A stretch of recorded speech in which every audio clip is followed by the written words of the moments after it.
Hey everyone, my name is Jinx. I hope you are all doing well today. And today I'm going to be going over my Battle-Hardened Portland performance. Spoiler alert, it wasn't very good. I went 3 and 4. But I do think that the games that I played are worth talking about, and I did learn a lot. So yeah, in this video I'm going to talk about my overall weekend, just some of the non-tournament related things. I'm going to go over my rounds in the Battle-Hardened. What were my wins, what were my losses, what are things that I could have done differently. And then I'm going to go over the deck changes that I made since my calling list. And then after that, since of course this deck was not perfect, it did not put up a great result, I'll talk about the card considerations for the future. So overall, I got to meet some great people, met Abtin. I'll link his channel in the description. He does some Vincent content as well, some very unique builds, very different to the kind of like stock standard that I do. But yeah, I highly recommend checking his channel out. Super nice guy. We got the whole Vincent gang here. This is one of my locals. I also got the Oblivion playmat and the giant Vincent. You might be able to see in the background my Vincent is leaning against the dresser back there. If anyone has a giant card and has tips for how to display it, please let me know. And I also got this gold foil Abtin fold for a very surprisingly cheap price. Got some swag, met some cool people. There was one other Vincent that I think did pretty well. I did see them get paired into Majin, and that is not a good matchup for Vincent, and Majin is not a good matchup for most players. But yeah, we couldn't find them for this picture. Onto the Battle-Hardened matchups. Round 1, I got paired into a Viscerai. Turn 0, they go first. I draw all attacks, and they say Grasp, Pass. So I'm able to banish a Rune Gate, send a Rune Gate from hand, and I arsenal a Rune Gate. And I don't think that arsenaling the Rune Gate was actually a bad decision. I just think that the fact that it wasn't a non-attack is really what lost me the game. And considering that I also wasn't running Crown into them, it was really hard to cycle that out, and that might be a consideration for running Crown instead of Face Purgatory into them. I'll talk a little bit later about why I was running Face Purgatory at all in my list. But yeah, game goes on, and it's honestly going pretty well. They do draw 2 Mordreds within their first 1/3 of the deck, which is pretty bad for me, coupled with me not drawing what I need to be drawing. There's also another point in the game where I need to play around a Succumb, and halfway through the turn I just realize I literally can't play around it. I don't have the blocking capabilities to, and I just go, if you have it, you have it. But I'm losing either way if I play around it. And they had it. And all of those 2 Mordreds, Succumb, and the all-attack hand to start it out really kind of compounded. It was closer than I had expected for the amount of high rolling that they were doing, but I'm not able to get there in the end. They saw maybe it was either their last Mordred or they just had a nutty hand that had become the Arknight and a Malefic and a Revel, and yeah, there was a lot of stuff. So feeling pretty bad going 0 and 1, but I'm it's fine, we can go, 6 and 0? That's easy, just gotta day 2 the calling. I get paired into a Prism, and since the calling, I have realized that it's actually just a pretty free matchup. They are all running Empyrean Rapture, mono Rapture builds, and they aren't running ALS into me. And I just run them over. There's not much that my opponent really could have done. I think they should be running ALS into me, regardless of if they're running whatever that... Vestige of Soul.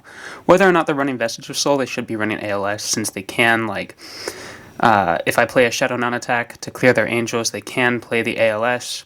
It'll clear their angel, but I won't be able to swing the actual Rune Gate. But yeah, it's just not a good matchup for them, and I just run them over. At one point, it's at 40 to 14. So yeah, I get there. Round 3, I get paired into an Azuri, and I'll be honest, I really have no idea what I'm doing here. They're on the Hunter's Clave, so I'm not familiar with Azuri in general, because I just don't practice it. It's not represented enough for me to actually practice that matchup. So I just kind of go with the flow, and I'm I hope I'm blocking well. And eventually we get to a spot where it's 1-1, and I'm able to do some double rune gate with a dead Revel in Runeblood, and I send 4 and 4, and that's really hard to cover up when you have 1 life. So I'm able to get there in the end. Round 4, I get paired into a Dash IO, and I really miss my Bloodied Oval in that matchup. They're able to keep boom grenades around for like 3 turns in a row off of like Fast and Furious and just like hitting them off the top. So I'm able to stop the boom grenades for those 3 turns, but they take all of my armor, and I use a ton of my 4 blocks, and then eventually they get 2 boom grenades on the field, and I just can't block them.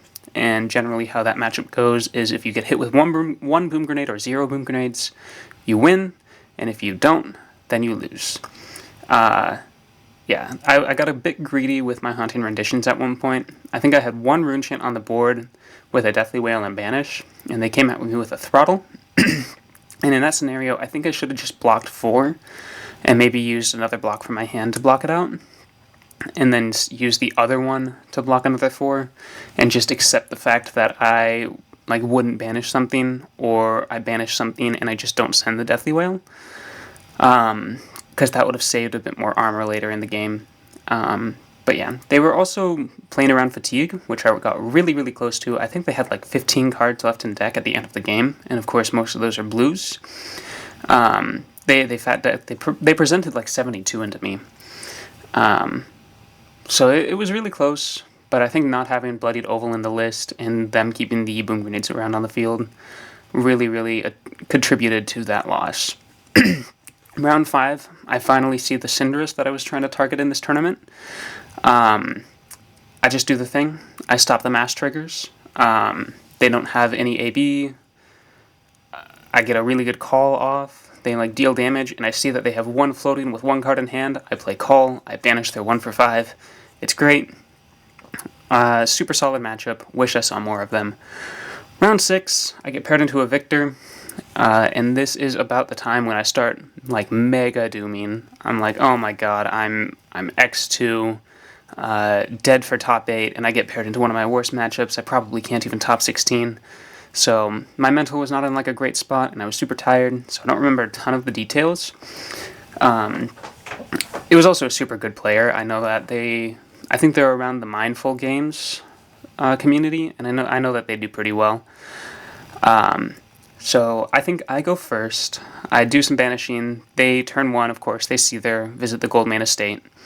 They don't do anything super threatening, and I'm able to send a good double Rune Gate hand to really try and punish those Might tokens. The next turn, I don't remember if they sent anything. They might have completely blocked out, or they took more damage. Again, bit fuzzy there. But long story short, they do the thing on their turn. I banish a Rune Gate. They play their second visit the Goldmane Estate. I do a double Rune Gate to punish it. This time I think they keep more cards, and I draw up, and I have a really weird hand that, like, no matter how I block, I'm always 1 point off in terms of like life, rune chance, resources, or armor. Because they send Rouse the Ancients for 11. I block with my crown, I cycle my arsenal, and then they send another 8. And like, if literally 1 extra card blocked for 3, I would have been able to double Rune Gate, and I think they were at like 6 or something, and I probably would have been able to steal the game there. But I don't, and I misplay because I was tanking for like 3 minutes, just going, oh my god, how the hell do I play out this turn? And eventually I'm like, oh wait, I'm so blind, and I just take the play that I think was correct, because I don't want to sit there and tank for another, 5 minutes. And it was a misplay. It was 1 point off. And so I send the Rune Gate from Banish, I put something in Arsenal. Next turn, I get pretty lucky, and they don't have enough blues to play the Macho Grande in their Arsenal. And that happens for a few more turns, and I just send the Rune Gate. I threaten their life total some more, but eventually, I'm at 1, and I can't really banish and set up anything, and they just find the blues and they kill me. I really do want to run more 4 blocks in that matchup. That's something that I'm thinking of. One of the awkward things with my list is that I have all of these really good anti-fatigue tools, the really good aggressive cards, But if I put all of those in, I go up to 61, and I don't have any room for 4 blocks. And the thing that I realized at the calling was against that Bravo, one thing that won me that game was whenever they've presented disruption, I was able to block out efficiently with the D-Reacts in my arsenal. And then just banish and set up, they set up, and then I punish their setup. So that's a consideration that I need to think about. But yeah, into new, that was my last round. I probably should have dropped just to kind of save elo, but I was like, it's fine. If I go 4 and 3, it'll save my ego and I'll feel good about myself. But I get paired into a new, and the previous night at the Super Armory, I was talking to them about Vincent and new, and basically telling them how to play into Vincent. I wasn't like telling them exactly how to play into Vincent, but they were like telling me how they did it, and I was like, oh yeah, that's just always correct. Always do that. That's correct.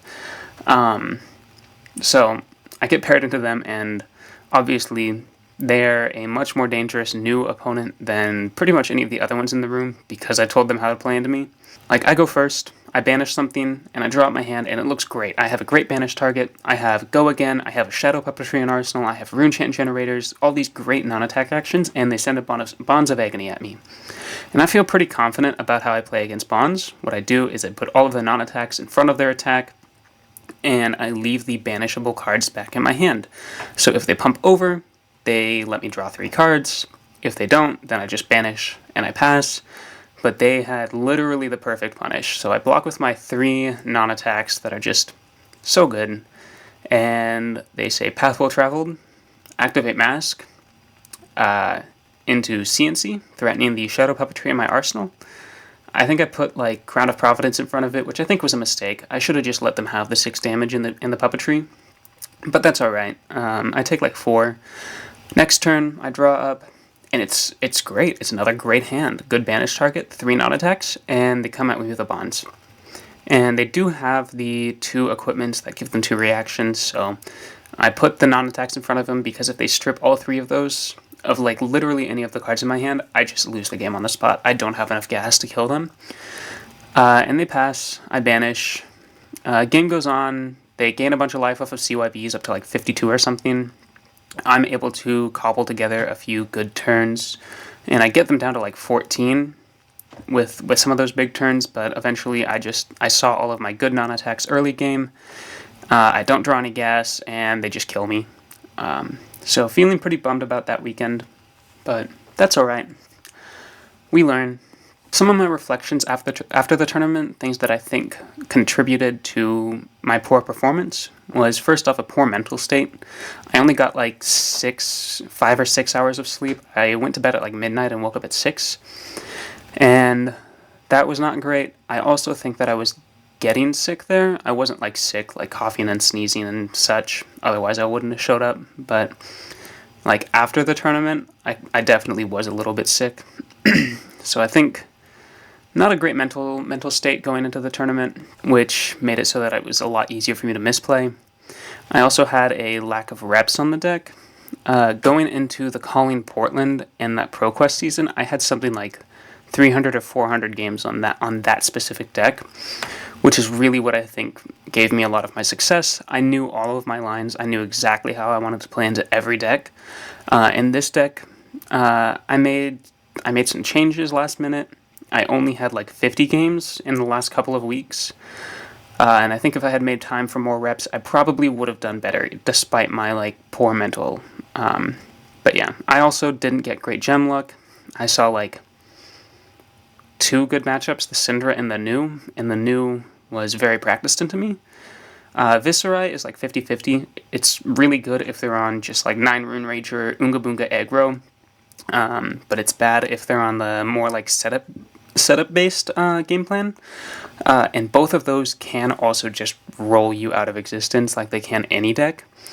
But yeah, like obviously it wasn't just gem luck, but if I had gotten better gem luck like round 1, I probably would have seen more good matchups in the winning bracket rather than bad matchups in the lower brackets. But yeah, onto the deck. Okay, so onto the Okay, so onto the deck that I brought. I am not going to go too much over like the basic game plans or any of the combos like I did in my extensive Calling Portland guide. I'm just going to go over some of the new game plans that we're using in this meta, and then I'll go over some of the cards that changed from that list. So for our game plans, game plan into Syndra is extremely similar to Aurora. Basically, you're just going to block Mask, you're going to play those 1 to 2 card hands, and you're going to run them over because you're sending 1 card 9s and blocking out all of their on hits, and they can't AB, they can't block you. It's even better than Aurora, I feel, because you also get really, really good value out of your calls. If you see your opponent uses their Bloodstained Vest to gain a resource, and they have 1 card in hand, you can pretty safely call and take away that breaking point or their Art of the Dragon, which is quite good. 1 card for 5 value. Another thing notable about the Syndra matchup is that we are not running Invert Existence. That is something that some other lists were doing and I was doing early into testing, but after seeing the Redline list that Yuki Lee Bender made, it's really not worth it. Those decks are not using daggers consistently to actually attack. A lot of the times they're just using the daggers to use as Flick Knives fodder. So it's very, very rare that you'll have situations where both daggers are in the graveyard and you can actually respond to it. Running Invert Existence also means that you have to run Find All Spring Tunic, because it does cost 1 and you do not want to be pitching a card for it. That is terrible value. And if you draw your invert before your Find All Spring Tunic is up to 3, or after you've used it for something else, you have to use an entire card to play it, or you have to arsenal it rather than arsenaling something like a Deadwood Dirge that's really more premium in Arsenal, or you have to banish it and your opponent knows it's coming and they can play around it. Overall, really, really not good against those aggro, like Redline decks. And you beat them without invert anyways, so it's not worth putting in the deck. I'm not running invert at all in this list, obviously. You could run it for CYB, but I think against CYB you just run them over anyway since they aren't actually presenting disruption. Into Arachne, specifically Mario, I haven't tested against Slippy. I have found that you should always block the first dagger. They are significantly less threatening when you aren't marked, and you can just kind of block more comfortably when you aren't marked. Obviously, sometimes you can get punished if they swing the dagger twice or they discard a Reaper's Call. But yeah, I always like to block the dagger. I also did find that Arachne plays a lot more aggressively than the other assassins like Nu or Azuri, so you can play like taller 1-gate attacks or 2-gate attacks. You don't really have to set up for those giant 3-wide turns. You might, some of them might be more defensive, but a lot of them are on a lower blue count and a higher 2-block count, so you can play a lot more like of the Guardian cosplay and just play towards those good 2-wide Runegate turns.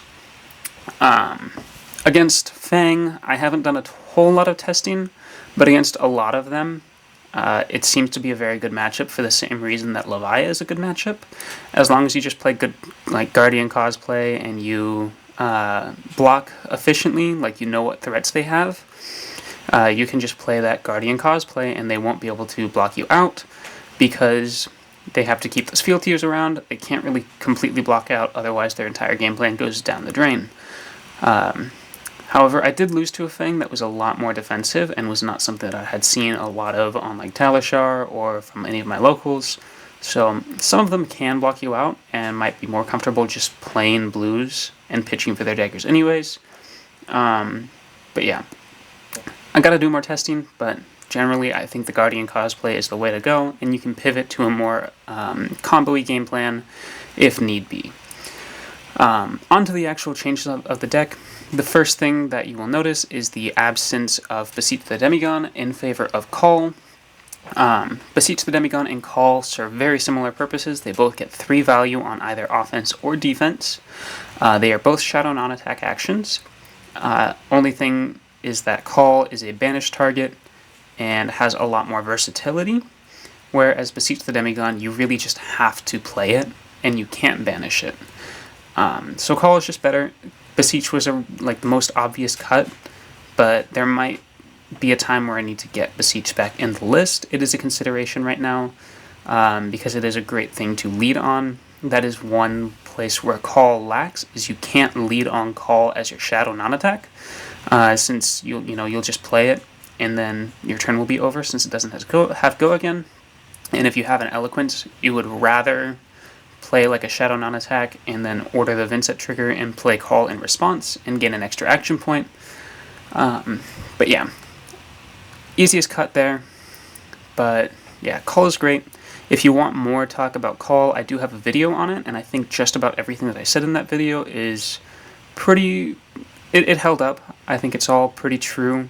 The one thing that I did talk about a lot in that was the ability to banish fill with it, and I don't think that comes up quite as often, where you would like banish a rune gate, play Call, and banish another rune gate from hand. Though if you banish on attack, if you brick on an attack, you could banish Call, and then on the following turn, if you draw 2 attacks, you can banish an attack, play Call, and then you're essentially 2 turns of banishing, rather than bricking on 1 and then banishing an attack. But yeah, onto some of the stats. I'm on 28 attack actions rather than 26 like I was at the Battle Hardened. The 2 attacks that I added are Deathly Wail and Phantom Wraith. 28 attack actions is really good in this list because it lowers our brick chance by 3%, which is very, very good. And with the addition of Call and Funeral Moon, it's even more unlikely to brick on an actual banish. Obviously, you would always rather banish an attack rather than a Funeral Moon or a Call, but it's very rare that you won't have a card that's playable from banish in your hand now. I also cut Sync below from the list, which I'll talk about in a minute, but since there isn't a Sync in the list, I would rather have a higher attack action count so that I don't have to just be at the mercy of my draws. But yeah, those attack actions are also blues, which I went up to a 10 blue count in the main board with Oblivion as the 11th in the sideboard. I think blues are really, really good in this meta and super underrated. Blues are really, really good for AB, for like Viserai and Kano and Verdance, who did win the Battle Hardened. And more blues also means it's less bad for you to go second, because you can, say, like banish any rune gate from hand, pitch a blue, send your 3-cost or whatever rune gate you have in hand, and arsenal a non-attack. Sometimes you won't get lucky with banishing the non-attack or having the rune gate from hand, but it gives you more opportunities to actually do something on your second turn if your opponent just passes. It's notable that in that Viserai game that I lost, had I not been running this Phantom Wraith as my 10th blue, I would not have been able to do that. I likely would have just passed because I would have had all reds in hand. But yeah, they're also very good into certain Ice Guardians. Talking specifically about Blue Wraith, this is the kind of spicy inclusion in my list, but I think it is the perfect 28th attack action. A lot of players like running Phantom Banshee as their extra attacks in this slot, but I think Blue Wraith is significantly better.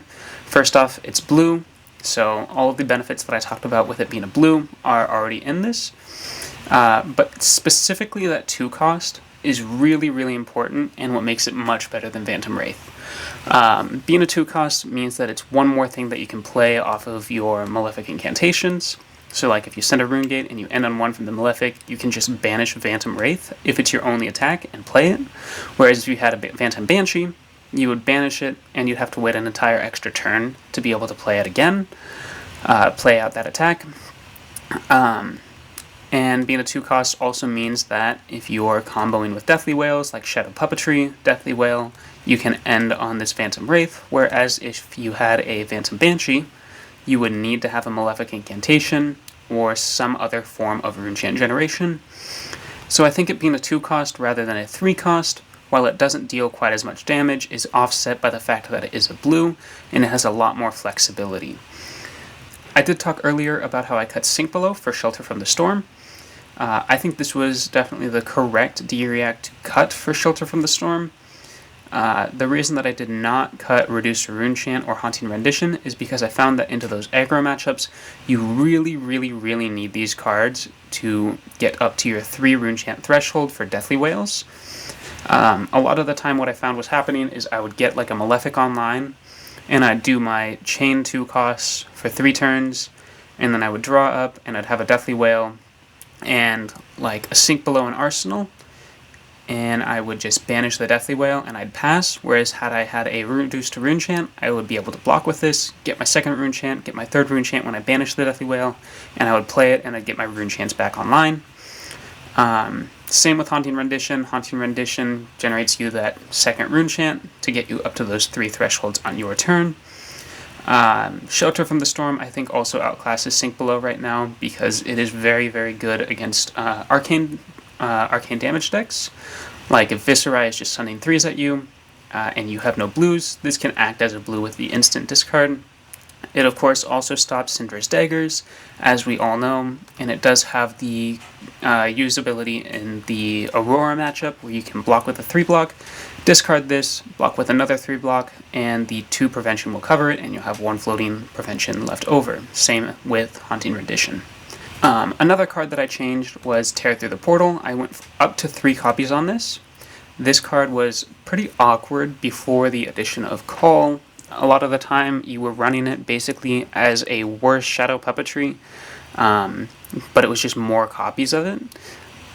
Generally, you always want to start your combo on a Go Again Enabler and a Shadow Non-Attack, and Tear Through the Portal served that role as long as you had either a Funeral Moon or a Deathly Wail in your Banished to get that extra action point from it.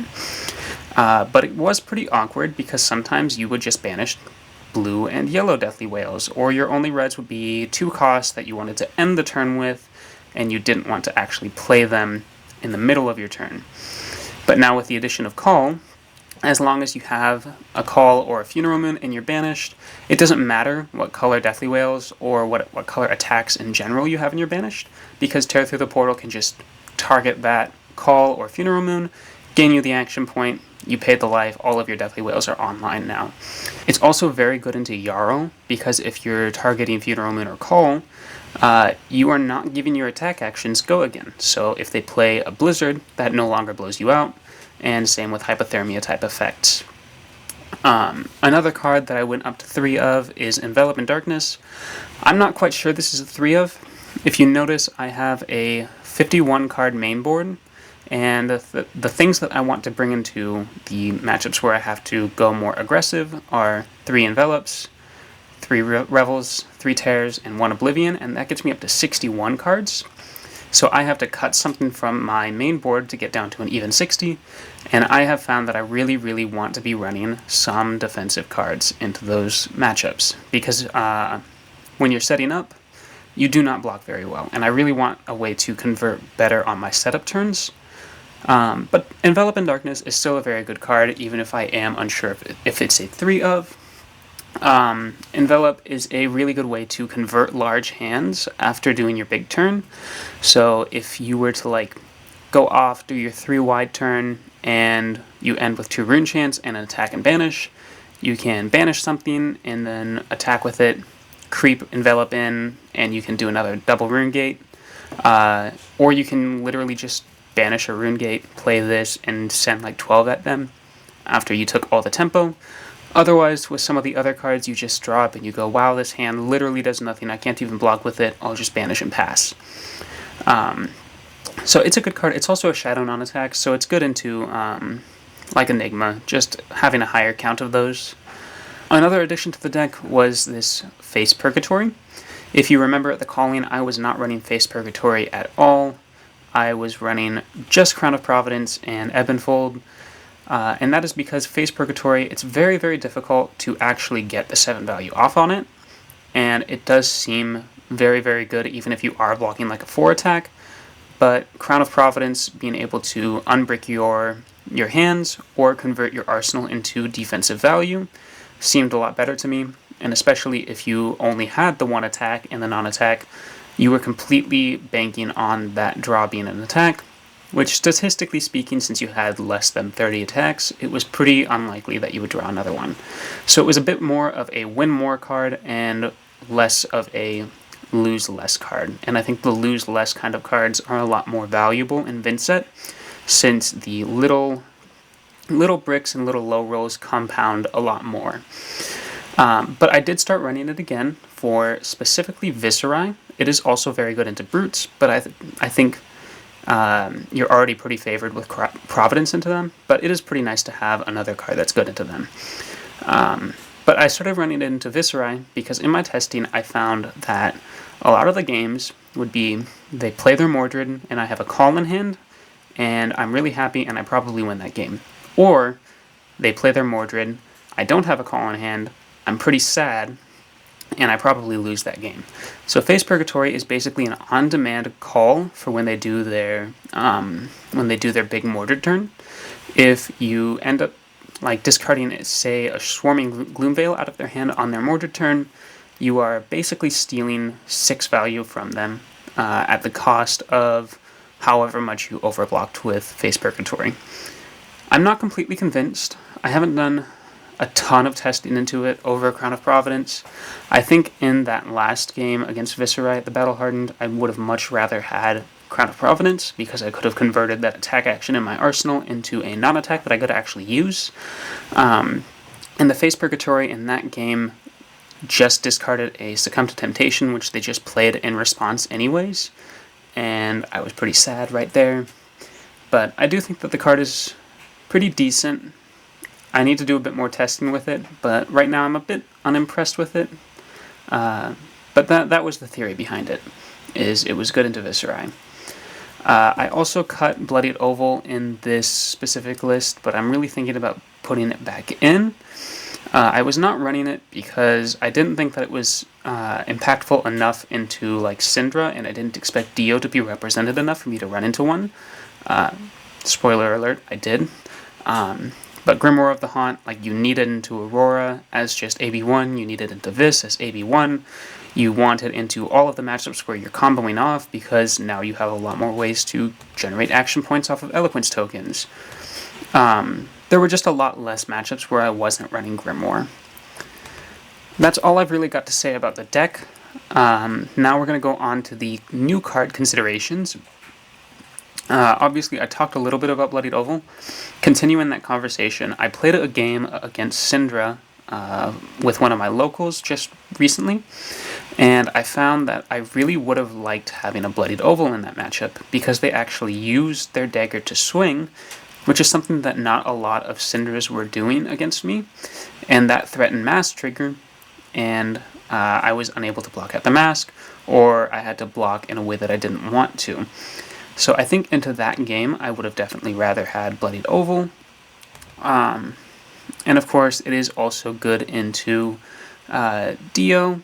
And if any other non-arcane aggro decks come out, Bloodied Oval is significantly better than Grimoire. Another consideration that I'm just straight up going to say isn't really a consideration. I should be running the third Malefic Incantation Yellow. I was seeing Mara's list and hearing what she had to say about it in the Purple Discord, and she was just saying Vincent with a Malefic Incantation is way more powerful than Vincent without a Malefic Incantation. So just having more of them in the deck, I think, is really, really smart. And I'm definitely going to be on 3. I don't know why I was on 2. Probably just space, but I think there are a lot of really easy cuts for that third Malefic Incantation. It's just such a good card. Continuing on the things that I heard from Mara, the Sonata Galaxia and the Mordred Tide. Sonata Galaxia is another really interesting one that I've been pretty low on, honestly, mainly because it's a 2-block.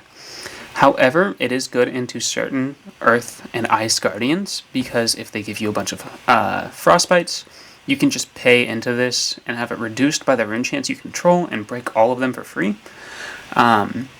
Also, getting a lot of Malefics online makes your combos a lot easier, and it thins your deck so that you're more likely to see some of those good combo pieces. And The other consideration, Mordred Tide, I've been pretty low on this card in theory. I've never actually tested it, but like I was kind of really low on it at the Battle Hardened. I was telling people like, why would you run this? I don't get it. But I did see it in Mara's list, and she was talking about it. I think the highs on this card are just a lot bigger. So if you're needing to do bigger combos, I think Mordred Tide is really, really good. It does block 3 as well. And if you have 4 cards that generate Rune Chance, so like 2 Malefics, 2 Deathly Whales, it is mathematically better than Revel in Runeblood. And if you play like 5 Malefics off of like getting them with Sonata Galaxia and just playing them out, Mordred Tide just gets kind of crazy really, really quickly. And the double Mordred Tides can be crazy. But the things that I don't like about it is that it doesn't do anything on its own. If you don't see any Malefics, Mordred Tide isn't doing anything. If you didn't see any Deathly Whales that you need to banish, then it isn't doing anything. But it is offset by the fact that it blocks 3. So it's very much a consideration if I want to be doing a more combo-oriented build. But I'm just not sure what I would cut for them. They also aren't Shadow non-attacks, which means that if I'm cutting Shadow non-attacks, my Enigma matchup is weaker. But yeah, it's a consideration, I think. The last consideration I have is Energy Potion, just for Jarl. I tried a little bit of this in testing, and I think it's actually pretty good. You just play one of these out while you're setting up, and you just say your Stalagmite doesn't exist. Maybe just running one of these in the sideboard for Jarl. But that's only if Jarl becomes really relevant. If Jarl isn't relevant, I don't think it's worth running. But yeah, that's all I've got today. If all goes well, I should be recording some gameplay literally after I finish recording this. Hopefully I stick to that. Thank you for watching. I hope you learned something. If you have any questions, please let me know in the comments. And also, please be sure to check out Abtin's channel in the description. He makes some really good content.